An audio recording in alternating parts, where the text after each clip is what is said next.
بسم اللہ الرحمن الرحیم۔ تفسیر قرطبی میں امام قرطبی رحمۃ اللہ علیہ نے سحر بھائی ایک بڑا عجیب واقعہ لکھا ہے۔ وَقَضَى رَبُّكَ أَلَّا تَعْبُدُوا إِلَّا إِيَّاهُ وَبِالْوَالِدَيْنِ إِحْسَانًا کی تفسیر کے اندر کہ اللہ جل جلالہ نے اپنی عبادت کا حکم آیا تو صرف دو لفظ فرمائے کہ میری ہی عبادت کرو۔ والدین کی جب باری آئی تو وَبِالْوَالِدَيْنِ إِحْسَانًا اما یبلغن عندک الکبر احدہما او کلاہما فلا تقل لہما اف ولا تنہرہما وقل لہما قولا کریما۔ اتنی زیادہ تفصیل کے ساتھ بتایا کہ والدین کا خاص طور پہ خیال رکھو۔ اس کے ذیل میں ایک بڑا دل نرم کر دینے والا واقعہ لکھا ہے کہ ایک صحابی نے اپنے والد کی شکایت جا کے حضور اکرم صلی اللہ علیہ وسلم کو لگائی کہ یا رسول اللہ میرے والد میرے مال کو میری اجازت کے بغیر استعمال کر لیتے ہیں۔ آپ علیہ الصلوۃ والسلام نے فرمایا کہ اپنے والد کو بلا کے لاؤ۔ جب باپ کو جا کے کہا کہ میں نے آپ کی یوں شکایت لگائی ہے، جیسے یہاں کوئی تھانے میں باپ کی شکایت لگا دے تو باپ کی کیا کیفیت، یہاں کائنات کی سب سے بڑی کچہری میں شکایت لگ رہی ہے، تو باپ بڑے دکھی دل کے ساتھ نبی کریم صلی اللہ علیہ وسلم کی بارگاہ میں پہنچ رہا ہے۔ آپ فرماتے ہیں کیا معاملہ ہے کہ یا رسول اللہ صلی اللہ علیہ وسلم اس کی پھوپھی ہیں، خالہ، ان پہ میں تھوڑا بہت کچھ خرچ کر دیتا ہوں۔ آپ نے فرمایا اس کا مطلب یہ تھا کہ ٹھیک ہے، یہ بتاؤ کہ یہ معاملہ تو حل ہو گیا، آتے آتے تمہارے دل نے، جو دکھی دل نے کچھ دکھڑا کہا وہ کیا تھا وہ مجھے سناؤ۔ اللہ نے مجھے وہ بھی سنا دیا کہ یا رسول اللہ میرے کانوں نے نہیں سنا، رب نے آپ کو وہ بھی سنا دیا۔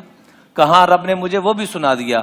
جب وہ دکھڑا سنانا شروع ہوئے تو حضور صلی اللہ علیہ وسلم کی آنکھوں میں آنسو اور چہرے کا رنگ بدل گیا۔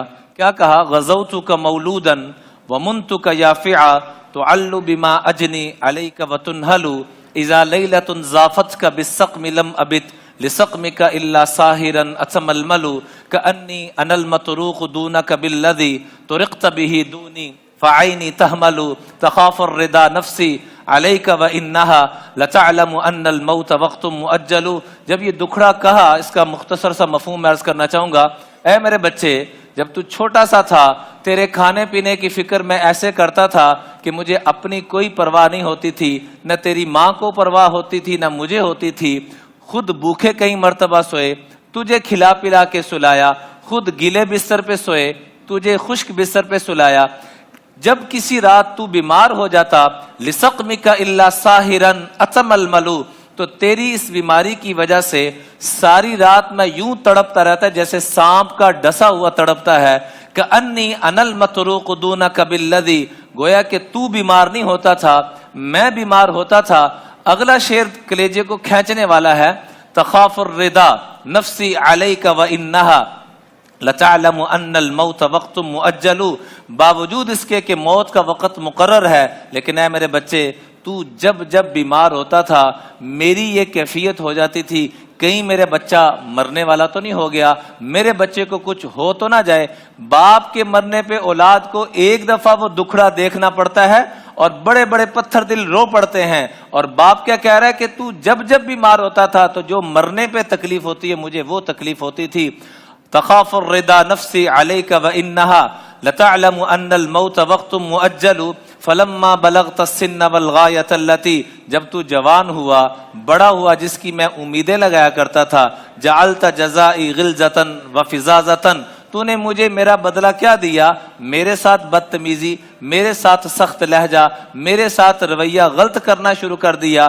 گویا کہ میں نے تیرے اوپر کوئی احسان نہیں کیا تھا، تو نے میرے اوپر احسان کیا۔ صحابی رسول صلی اللہ علیہ وسلم یہ اتنے دکھڑے کے ساتھ اس بات کو کہہ رہے ہیں کہ آپ علیہ الصلوۃ والسلام کی آنکھوں میں آنسو، اور آپ نے باقاعدہ ان کا گریبان پکڑ کے کہا کہ قم انت ومالک لابیک، کھڑا ہو جا تو بھی، اور تیرا سارا مال تیرے باپ کے نظر ہے، وہ جیسے چاہے وہ کر سکتے ہیں، ان کو سارا اختیار ہے۔